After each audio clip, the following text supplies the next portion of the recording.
أعوذ بالله من الشيطان الرجيم بسم الله الرحمن الرحيم. Saudaraku rahimakumullah, meski hanya sunnah, jangan pernah tinggalkan sholat sunnah fajar atau sholat sunnah qobliyah subuh ini, sebab ia adalah yang terbaik dan yang paling utama dari semua sholat sunnah. Ada 7 alasan yang menjadikan sholat sunnah ini sebaiknya jangan sampai ditinggalkan. Apa saja? Mari simak penjelasannya dalam video kami berikut ini. Semoga bisa memberi manfaat untuk kita semuanya. Amin ya rabbal alamin. Pertama, Rasulullah Shallallahu Alaihi Wasallam sangat menjaga sholat sunnah fajar. Beliau Rasulullah Shallallahu Alaihi Wasallam adalah orang yang sangat menjaga 2 rakaat sunnah fajar, sebagaimana Sayyidah Aisyah radhiyallahu anha menceritakan, Nabi Shallallahu Alaihi Wasallam tidak melakukan satu sholat sunnah pun yang lebih beliau jaga dalam pelaksanaannya melebihi 2 rakaat sholat sunnah subuh. Hadis riwayat Bukhari dan Muslim. Kedua, Nabi Shallallahu Alaihi Wasallam tidak pernah meninggalkan sholat sunnah fajar. Nabi Shallallahu Alaihi Wasallam telah memberi contoh di mana beliau tidak pernah meninggalkan sholat sunnah fajar ini dalam segala situasi, baik ketika beliau ada di rumah atau di perjalanan, ketika beliau sehat ataupun sedang sakit.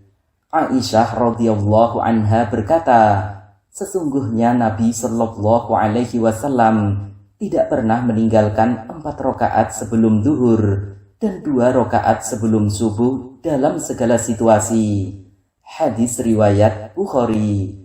Aisyah radhiyallahu anha juga berkata, adapun sholat yang tidak pernah ditinggalkan Nabi Shallallahu Alaihi Wasallam, baik ketika sehat dan sakit, ketika di perjalanan dan di rumah, saat tidak ada dan ada, maka sholat 2 rakaat fajar.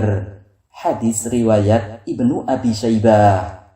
Imam Ibnul Qayyim dalam Zadul Ma'ad berkata, ketika safar atau perjalanan, Nabi Shallallahu Alaihi Wasallam tetap rutin dan teratur mengerjakan sholat sunnah fajar dan sholat witir, melebihi sholat-sholat sunnah yang lainnya.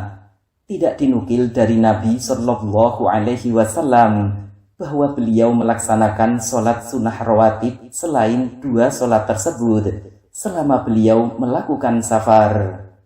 Ketiga, Nabi Shallallahu Alaihi Wasallam begitu bersemangat dan bersegera mengerjakan sholat sunnah fajar.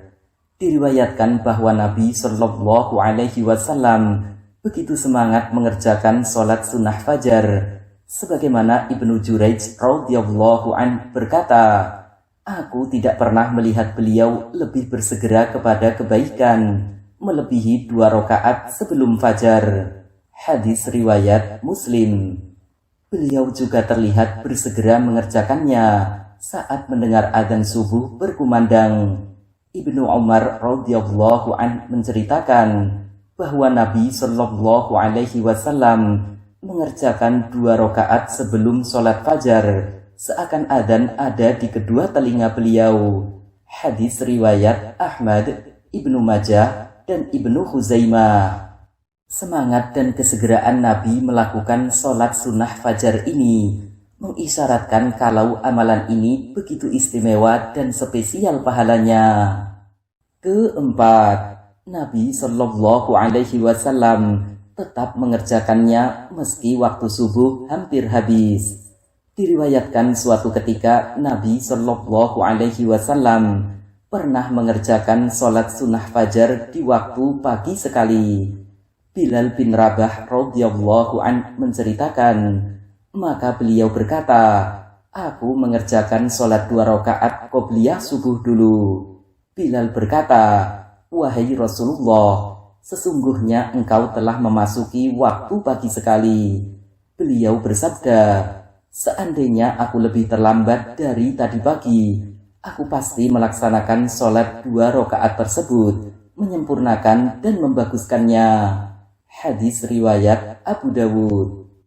Kelima, Nabi Shallallahu Alaihi Wasallam melarang meninggalkan sholat sunnah fajar.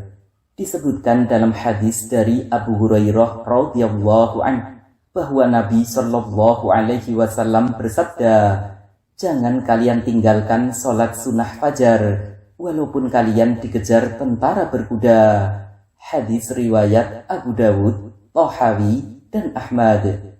Al-Munawi dalam Faidul Qadir menjelaskan, ini adalah perhatian besar terhadap 2 rakaat fajar dan motivasi kuat terhadap keduanya baik di rumah, di perjalanan, saat aman maupun ketakutan. Pada hadis yang lainnya disebutkan, janganlah kalian tinggalkan 2 rakaat sebelum sholat fajar, karena sesungguhnya pada keduanya ada raghaib, yakni pahala besar yang disukai. Hadis riwayat Tabrani.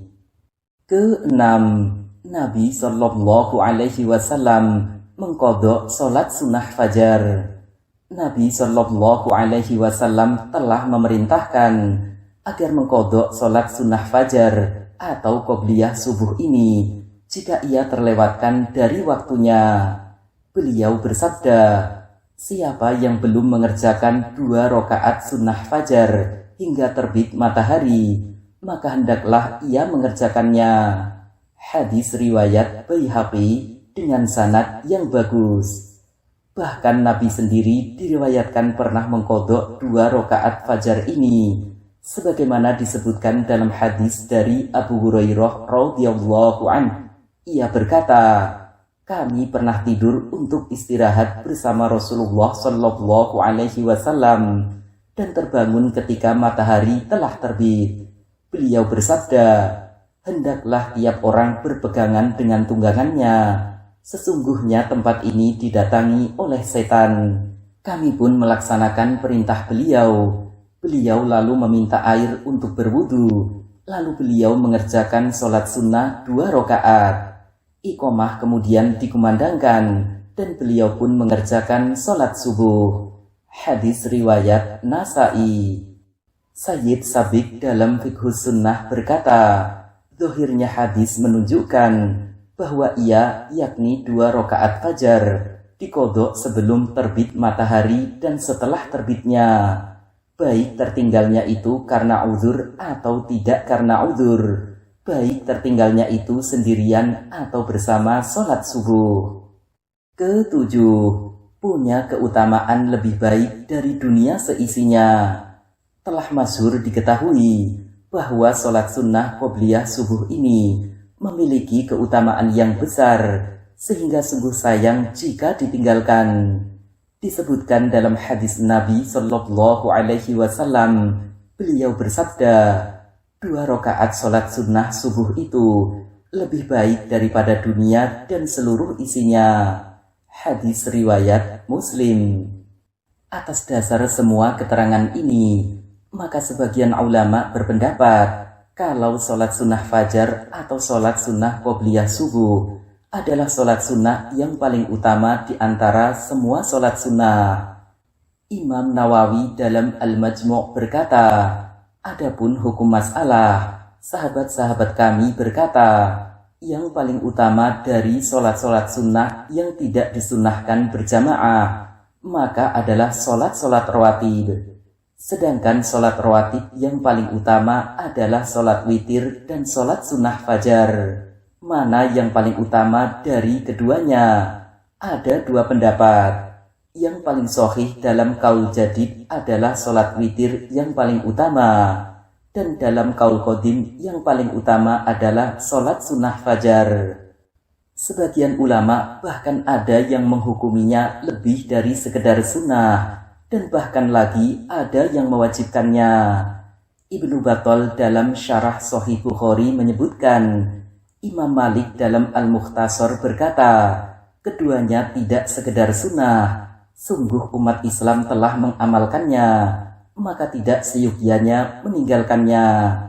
Ibnul Himam berkata, sholat sunnah fajar adalah yang terkuat dari sholat-sholat sunnah. Hingga Al-Hasan meriwayatkan dari Abu Hanifah, jika ia mengerjakannya sambil duduk tanpa ada uzur, maka tidak boleh. Ibnul Malik Al-Aini dan lainnya dari ulama Hanafiyah berkata, makruh melakukan berbagai kesunahan ketika iqomah, kecuali sholat sunnah fajar, maka boleh mengerjakannya. Syekh Abdurrahman Al-Qahtani dalam Al-Ihkam Syarah Usulil Ahkam menyebutkan, diriwayatkan dari Al-Hasan bahwa beliau mewajibkannya. Sebagian ulama berkata kalau ia lebih utama daripada sholat witir.